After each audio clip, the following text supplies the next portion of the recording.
नमस्कार, मेरा नाम है कुसुम माहेश्वरी और आज बिगिनर्स क्लास में एक और इम्पॉर्टेंट कॉन्सेप्ट लेकर आई हूँ जिसका नाम है कॉन्सेप्ट ऑफ मार्जिनल। मार्जिनल का जिक्र आपके हर पेज पर होगा, इकोनॉमिक्स के ऑलमोस्ट हर पेज पर होगा, ख़ासतौर पे बिगिनर्स क्लासेस में फर्स्ट ईयर की बात करें तो ये कॉन्सेप्ट बेसिकली, यदि मैं इसकी बैकग्राउंड की बात करूं तो 1870 में मार्जिनलिस्ट रेवोल्यूशन आया था और जिसमें कंट्रीब्यूशन था कई इकोनॉमिस्ट का, जिनमें से कुछ थे जेविन्स हैं, मैंजर हैं या अल्फ्रेड मार्शल हैं, वॉलरस हैं। तो इन लोगों ने जो थ्योरीज दी थी या लॉज दिए थे उनमें उन्होंने मार्जिनल का यूज़ किया और उसके बाद 1930 तक लगातार जो भी लॉज या थ्योरीज आते रहे उनमें मार्जिनलिज्म का एक्सटेंसिवली यूज़ हुआ। 1930 में जो है मार्जिनलिस्ट कंट्रोवर्सी आती है, तब बहुत सारे इकोनॉमिस्ट चर्चा करते हैं कि ये मार्जिनलिज्म जो है एक्चुअल में नहीं होता। चलो एनी हाउ, हम लोग उसके बारे में, उस बैकग्राउंड पे नहीं जाएंगे ज़्यादा, और हम आज सिर्फ बिगिनर्स लेवल पे बात करते हैं मार्जिनलिस्ट प्रिंसिपल की या मार्जिनल के कॉन्सेप्ट की। हमने तो ये समझना है कि ये मार्जिनल का कॉन्सेप्ट एक्चुअल में क्या होता है कि स्टूडेंट्स को मार्जिनल, ये इतने सारी चीज़ें आ जाती हैं, marginal utility, product, marginal revenue, marginal cost, तो कन्फ्यूज़न होने लग जाता है, रट्टा मारते हैं, समझ नहीं आता है। तो मेरी कोशिश ये रहेगी कि मैं आपको सिर्फ इसको समझाने की कोशिश करूं, ना कि इनकी डेफिनेशन आपको बताऊं, ठीक है।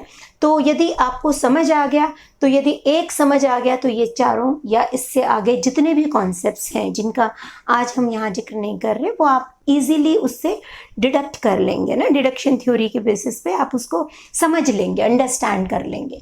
तो हम बात करते हैं आज इस मार्जिनल के कॉन्सेप्ट की। तो बेसिकली सिंपल शब्दों में यदि बात करें तो मार्जिनल क्या है, हिंदी में कहते हैं सीमांत, सीमा प्लस अंत, यानी किसी चीज़ के लास्ट यूनिट से, यानी कि आप यदि एक एडिशनल यूनिट किसी भी चीज़ के इस्तेमाल करते हैं तो उससे टोटल में कुछ फ़र्क आता है, चाहे वो पॉजिटिव हो और चाहे वो नेगेटिव, जितना भी फ़र्क आएगा उसको हम मार्जिनल कहते हैं। सिंपल रिपीट करूं, किसी भी चीज़ की एक एडिशनल यूनिट को लगाने या हटाने से टोटल में कुछ फ़र्क आता है, उस फ़र्क को ही जो है वो मार्जिनल कहते हैं।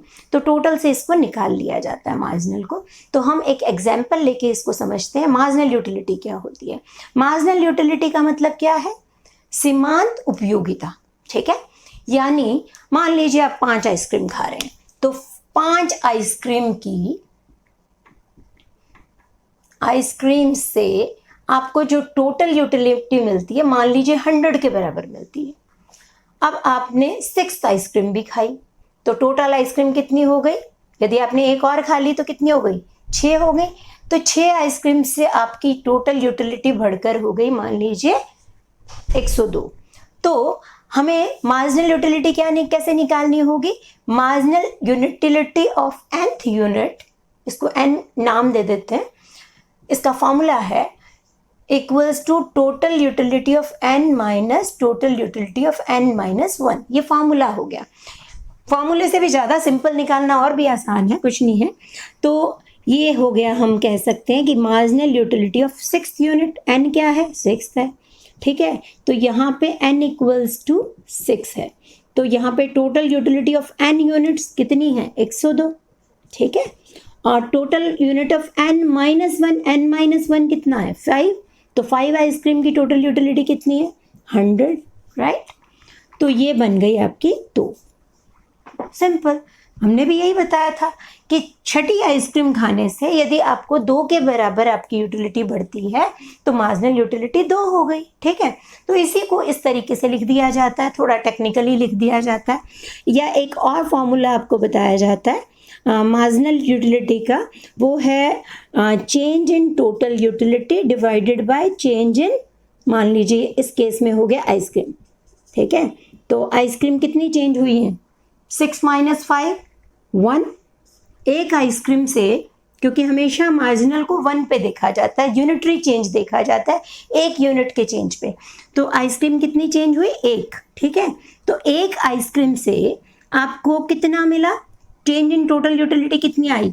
102 माइनस 100, टोटल यूटिलिटी में इतना ही चेंज आया, तो फिर अगेन ये 2 ही आए, ठीक है। तो ये इस तरीके से मार्जिनल यूटिलिटी निकाल दी।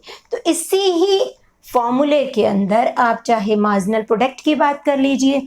मार्जिनल प्रोडक्ट का मतलब हो गया कि एक और फैक्टर की यूनिट लगाने से, मान लीजिए एक लेबरर आपने और रख लिया, तो उस लेबरर ने टोटल प्रोडक्शन में कितना इजाफा किया, कितनी बढ़ोतरी की, यानी उस एक लेबरर ने कितना बनाया। पहले आप 100 बैग बनाते थे, 10 लोग मिलकर, 11वें ने आके मान लीजिए 11वें के आने से 106 हो गए, तो इसका मतलब 106 माइनस 100 यानी 6 बैग जो है 11वें लेबरर की प्रोडक्टिविटी होगी, तो वो मार्जिनल प्रोडक्ट हो गया। इसी तरीके से मार्जिनल रेवेन्यू है कि एक और समोसा बेचने से आपके गल्ले में कितने रुपए बढ़ गए, 10 रुपये बढ़ गए, तो 10 रुपया उसका मार्जिनल रेवेन्यू हो गया। मार्जिनल कॉस्ट की बात करें तो यानी कि एक और समोसा बनाने के लिए आपको कितने जो है रुपए खर्च करने पड़े, तो वो मार्जिनल कॉस्ट हो गई। तो ये बहुत सिंपल कॉन्सेप्ट है। इसके आगे भी बहुत सारे कॉन्सेप्ट्स आते हैं, जैसे MRP है, MRT है, तो वो सब हम थोड़ा एडवांस लेवल पे बाद में बात करेंगे। अभी राइट नाउ के लिए यदि आप ये 4 कॉन्सेप्ट्स को समझ लेंगे तो आपकी गाड़ी चल पड़ेगी। तो थैंक यू।